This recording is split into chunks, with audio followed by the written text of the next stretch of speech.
happened in the local market here in January? Yeah, let's just kick right into it, short and sweet as we can here. So first up is that median sales price.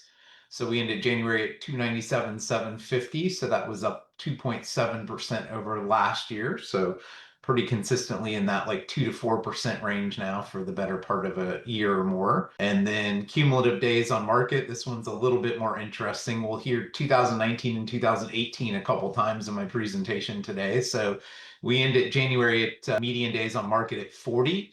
That was up 25% over last year. And that is the highest it's been since 2018. So 7.5 years since we've seen it that high. Similarly, that month supply of inventory, again, historically, a balanced market has been considered a 4 to 5, 5 to 6 month supply of inventory.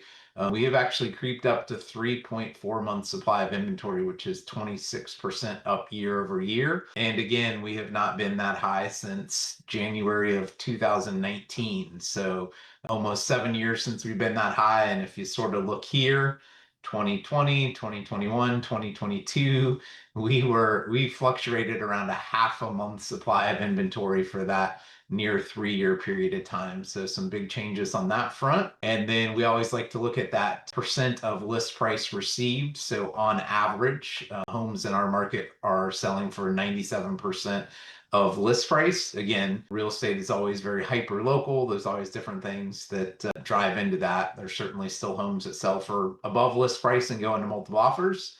And likewise, there are homes that sell for greater than 3% off the list price. But just as a whole, that's always a good metric to look at just to give us an idea of the landscape overall. Yeah, and I think it's so important that buyers and sellers look at all this data and really know and understand this before they're, going into the market and what they're looking to do, buying or selling, right?